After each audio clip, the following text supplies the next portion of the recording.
certainly a different way to campaign. So I'm sitting now in my quarantine quarters. I spent about 8 weeks down here, and finally got my hair cut Monday. I was coming very close to wearing a man bun, but I was fifth in line at the barber shop and got that taken care of. But thank you again for having me. Um, a little bit of background: Jack has given you one of the things that I'm always proud of is the fact that my family came here in the middle 1800s, and of course Jim Harmon knows that. And thank you, Jim, for that article that you wrote several months ago. The family has been passing it around from time to time. Very informative. Many of us had forgotten or weren't aware of a lot of the history that you found, and so we really appreciate what you did. So I was raised on a ranch, as Jack said, west of Missoula. The school I went to is one that the building's there, but it was called Grass Valley Grade School, just west of what now is Deschamps Lane. Attended Missoula schools, started at the University of Montana, and the Vietnam War started up. Both of my parents were Marine Corps officers in World War II. And so I decided to join the Marine Corps, although I couldn't join as an officer because I didn't have enough education. So I was a combat Marine in Vietnam. After leaving Vietnam and being discharged, I was in California at a Marine Corps Air Station where I was discharged. And I was going to school part-time in the evenings because about 6 months after I joined the service, I realized I wanted to go back to college. And so I started going back to school while I was still in the Marine Corps. When I was discharged, I still had um, things that I had to do at school. So I was looking for a job, and Hughes Aircraft hired me at Newport Beach. And they paid for a lot of my education while I was there. Upon returning to Missoula, I finished school at the University of Montana. I have a degree in business management and finance. And after that time, I started and have run and owned several businesses, almost all of them successfully. You always got to have your ups and downs. But so a lot of people know me. Have been very service oriented in my community. I was, as Jack said, on the school board for a number of years. I always requested to be on the negotiation team because I realized and always felt that everybody needed a fair shake, and that meant that the taxpayers, the students, and the teachers. Um, in that time, too, I was on the Missoula Planning Board. I was chairman of the Missoula Planning Policy Board for a short stint. While at Hellgate Elementary, I was placed upon or appointed to Montana Unified School Trust, which is an insurance company that member school districts can belong to provide insurance for their teachers, their employees, and in some cases, board members. While there, when I first appeared at the Montana Unified School Trust, you might remember or know that most insurance companies are mandated and required to keep a certain level of dollars in the bank, and the trust was sadly lacking in that time when I joined. And so a year later, 18 months later, I was happy. I left there as chair, but myself and the rest of the board members made sure that those reserves were back up to snuff and there was no danger of the insurance company having any problems. Um, as I said, always been service oriented. Jack mentioned the Western Montana Military Officers Association. I was a member of Lions Club in Missoula for a number of years. Have always been involved with people that were like-minded as far as building for building services up, making sure that people are taken care of. So that in a nutshell is where my background is. I'm a licensed pilot. I fly young eagles. Those are kids, male and female, from 8 to 15 years of age who've never ridden in an airplane before. I also fly Boy Scouts that are trying to get their aviation badge. So I've just always kept myself active. And so when this chance came along, what better thing to get involved with than something that probably I didn't know an awful lot about, but it seemed to be a position to where I could actually make some difference. My degree in business certainly helps. The PSC is a sort of a quasi-judicial group that weighs pros and cons when a energy company comes to them and asks for a rate increase. Um, they have to provide their financials and the reasoning behind it. On the other side is a group that is appointed by the Montana State Legislature to represent the ratepayers. So it's sort of like I said, a quasi-judicial group. And so a lot of reading, a lot of math, and a lot of that sort of stuff that you need to take care of. And so that being said, I'm more of a conversationalist. I'd rather just answer questions. It always brings out different issues that maybe I've forgotten to bring up. So if anyone has any questions, I'm certainly open.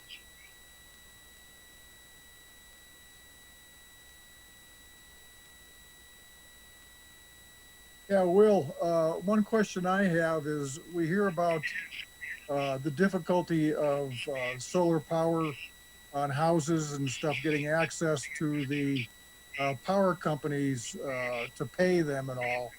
What responsibility does the power company have to keep power going, regardless if they have solar power coming to them or it's in the middle of the night? What do the power companies have to do?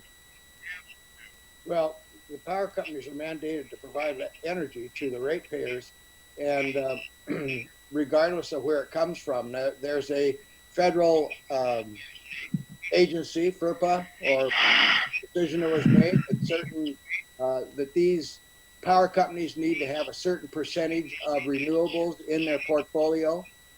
Northwestern Energy certainly does.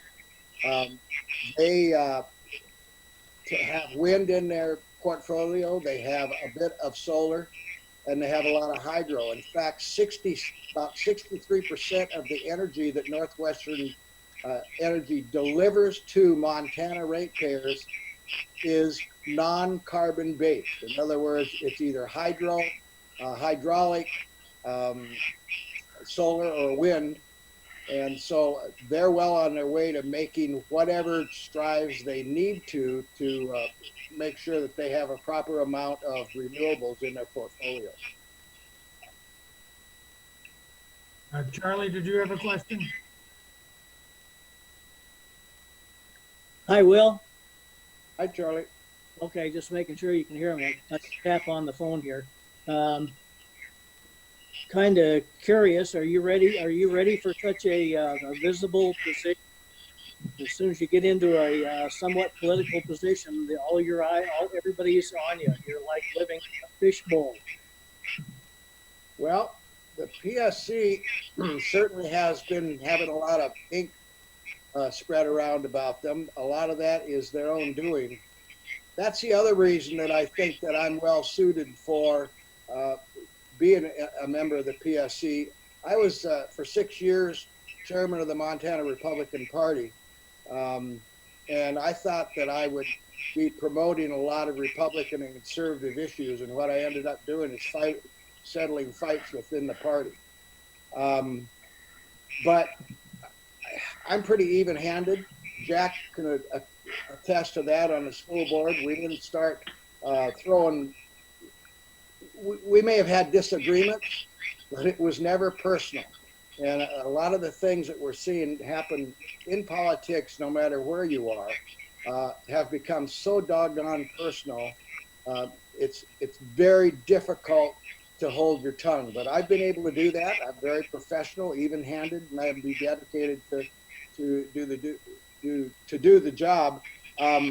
I find it'll be very, very interesting because I've learned so much about energy. I started January of last year, And I have a portfolio and a file cabinet so full of stuff that I have to keep going back through it. So I think I'm suited for it.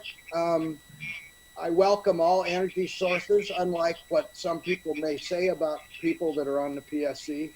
Uh, the PSC should be able to have access to all those energy producers, but with the two caveats. Number one, that the ratepayers pay the least amount possible to make sure that they have energy when they want it. And number two, that whoever provides the energy to the ratepayers is going to be there in 5, 10, 20, 50 years from now. In other words, it has to be a stable company. And one of the things in setting rates is to make sure that those companies are stable enough to be around in a number of years. I think you covered that pretty well.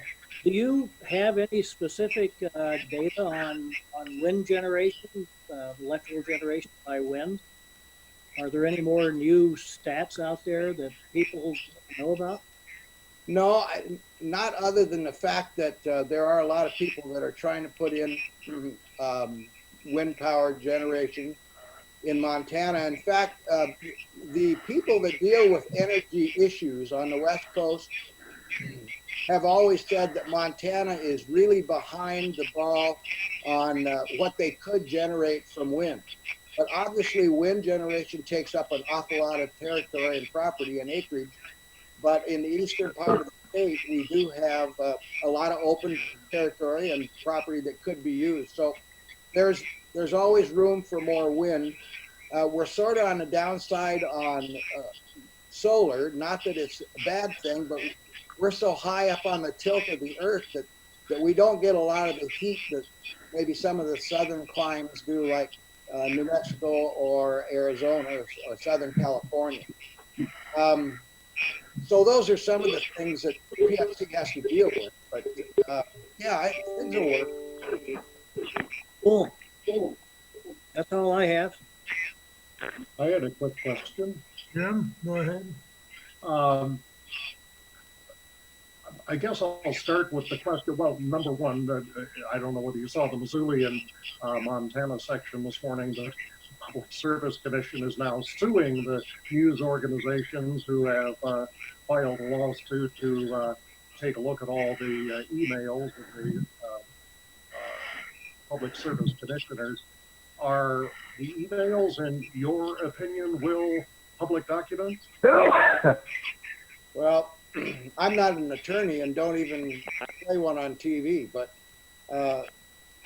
there are certain issues, Jim, as you well know, having come from the business that you came from, that there are times when some things do need to stay private, and there are some times when some things need to be public.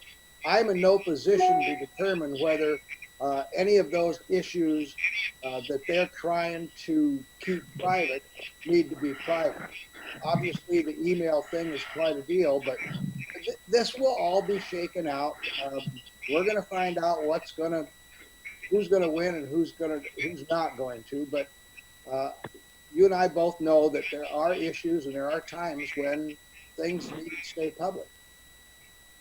What specifically are you intending to do if elected as a new member of the Public Service Commission to bring peace and tranquility to the group? Well, peace and tranquility would be a good definition. I don't know if that's going to happen, but I've always been even-handed. And what bothers me about some commissions, and I've been on a number of commissions, many when there was a lot of concern about different issues on who thought what and when. If you've got a problem with somebody, take it outside. Don't do it in the press. The people that are doing it in the press, in my opinion, have another agenda.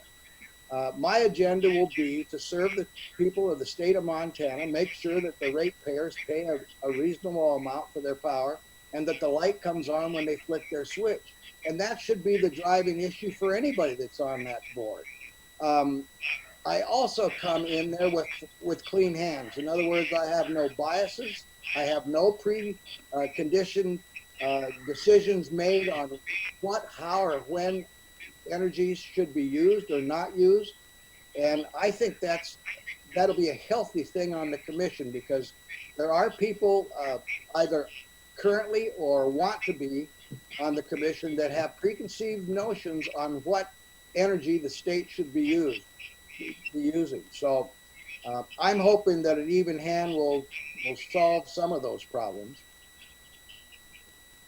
To what extent do you believe the commission should move away from fossil fuels and more toward renewables? Washington State, of course, has mandated that by a certain date, and therefore they've pulled out of a coal strip. What's your position on moving toward more renewables? Well, I think we need to use a lot more renewables. I've always been in favor of them. Goodness gracious, in the early 1900s, we were dealing and providing electricity for rural people with windmills. Everybody had a windmill in their backyard, and they were generating 32 volts of DC energy, and it was stored in glass batteries in the basement of those ranch houses. You can still go out to some of those homesteads and find that wiring in the basements. So here we are. We used wind energy in the early 1900s, and now we're using wind energy again. It's all, Jim, it's going to depend on cost. I mean, at what cost? In other words, if coal or natural resource energy production has a rate to the ratepayer of, just to use numbers, $10 an hour, but we have the opportunity to use wind or solar, and it's $30 an hour, I'm not sure that the ratepayers would be very happy with that. But as I said, I am in favor of all energy sources, and those things will work their way out. The problem with renewables right now is they can't store the power that they generate when there's no demand for that power. That day will come, though. There's people working on battery systems that will generate or will conserve or save power so it can be used at a later date. Until that time comes, solar and wind pretty much have a problem when it comes to base load. And base load is that amount of energy that's demanded by all people across the state 7 days a week, 24 hours a day. So there has to be some energy source that is available at all times. I believe the day will come when we will no longer be using coal to generate electricity in Montana. We will still be using coal. It may not be being used for energy production. Goodness gracious, you look at one of these wind turbines, there's a ton of coal that's used in the manufacture of steel and concrete that goes to build those systems. So coal may not be used at the level that the coal owners would like, but the day will come, I believe, when we will not be using coal for energy. Now, one quick thing. I drive an all-electric vehicle. That car doesn't give a whit where the energy comes from. It just knows that in order to run, it needs to plug into something. And so those are things that we're going to have to deal with. Obviously, the environment is very, very important. But then on the downside, the battery systems, if they use lithium to store electricity from renewables, go up into Canada and look at the environmental damage that's being done up there just mining these rare earth materials and lithium is one of them.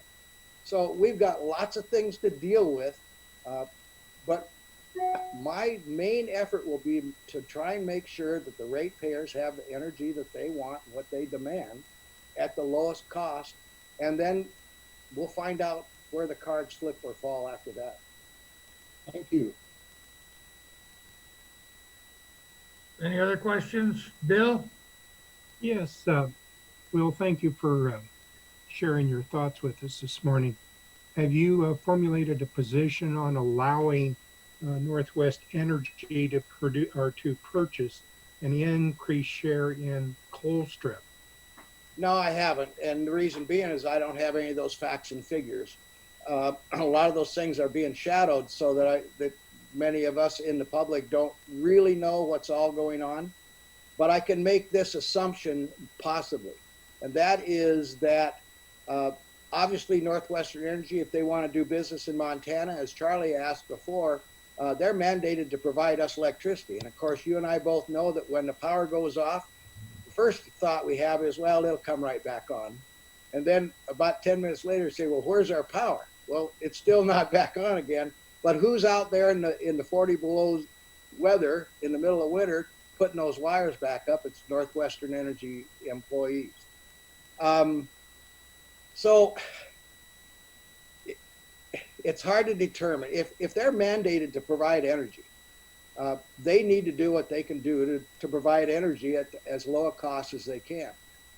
As I talked about the people that deal with energy issues on the West Coast, such as Bonneville and Tennant and some of those other big outfits, they're generally very, very concerned about the next 10 to 15 years as to they believe that there will be rolling brownouts 10, 15 years from now if we don't do something to make up for the loss of coal generation energy, because they don't know where it's going to come from just yet. But those are things that are going to work their way out. And there's a lot of scientists with a lot of more education than I have that will figure out those things. But I can't emphasize enough that I want to make sure that the ratepayers are taken care of. I want to make sure that the environment's taken care of. I want to make sure that whoever provides our energy is taken care of. And those may end up being very, very difficult things to do all at one time.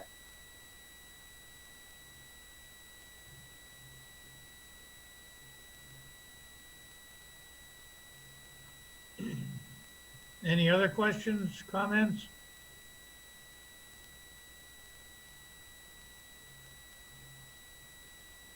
Will, I don't know.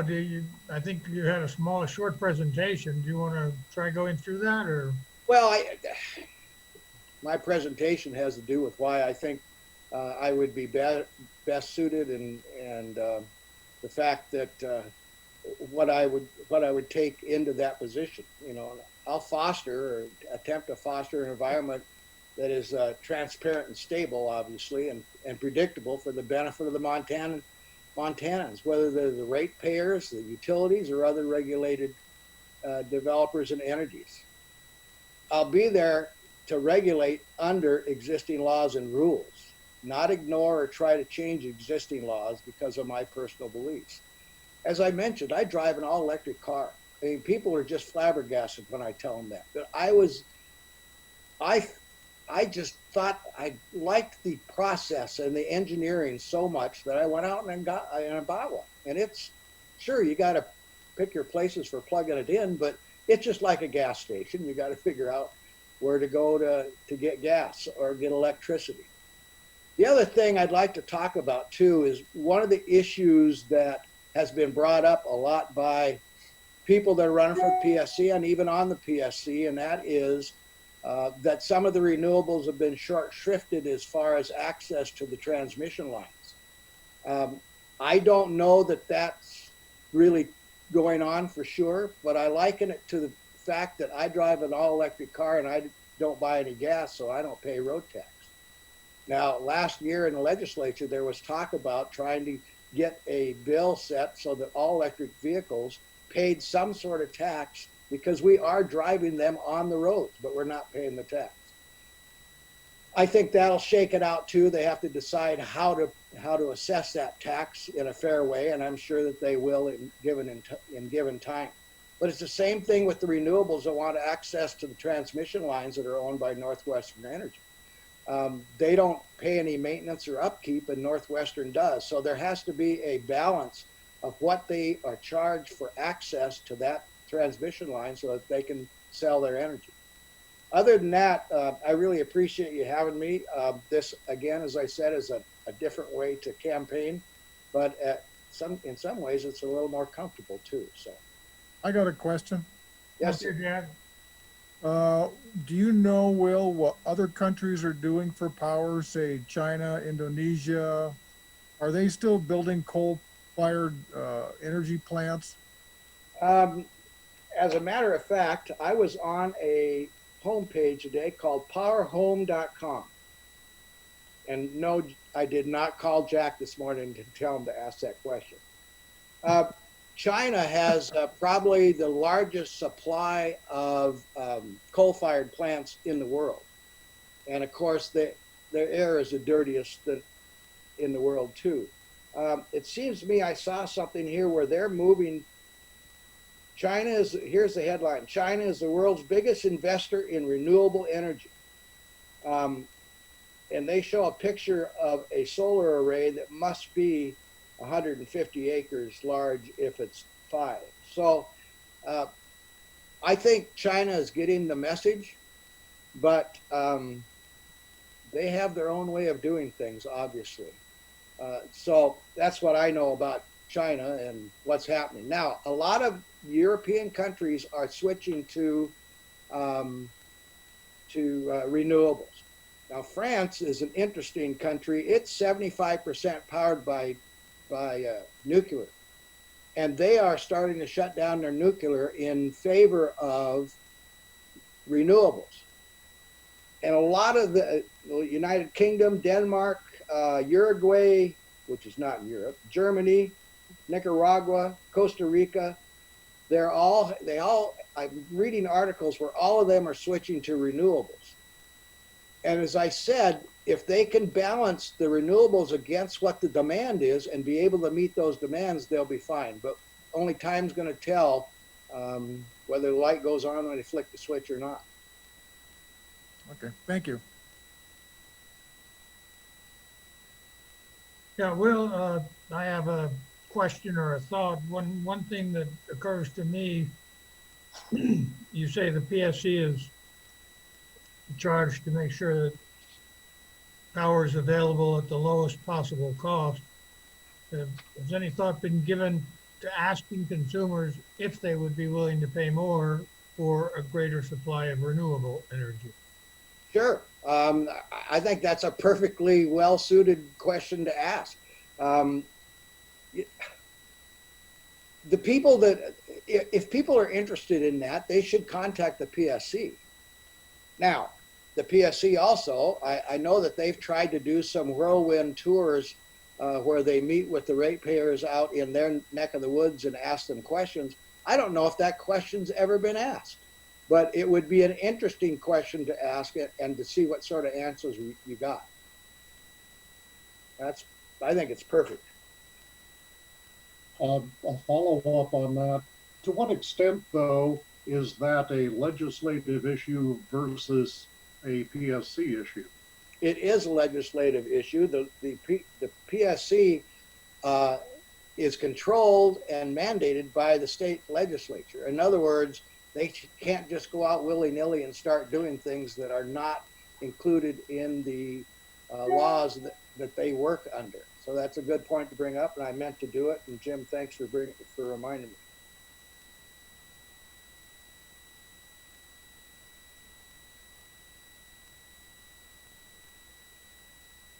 Any other thoughts or questions for Will? If not, I think, Will, we can let you go. We appreciate your being here. Well, I appreciate it again, but I would be remiss if I didn't suggest that you go to my Facebook page, Deschamps for PSC. I try and put up articles once or twice a day or a couple times a week that I think are of interest, and I cover all sorts of energy, not just one over the other. And also, I would also request your vote. I know the ballots went in the mail. I've already voted because I didn't want to forget who I was going to vote for. But so times will tell, but I appreciate the time you allowed me. And if you see fit, I'd certainly appreciate your support. And thanks again. Okay, thank you. And for the rest of you, those who are interested, we're going to keep this going for another half hour or so for those who are interested in socializing or just catching up or whatever. So, Will, thank you very much. And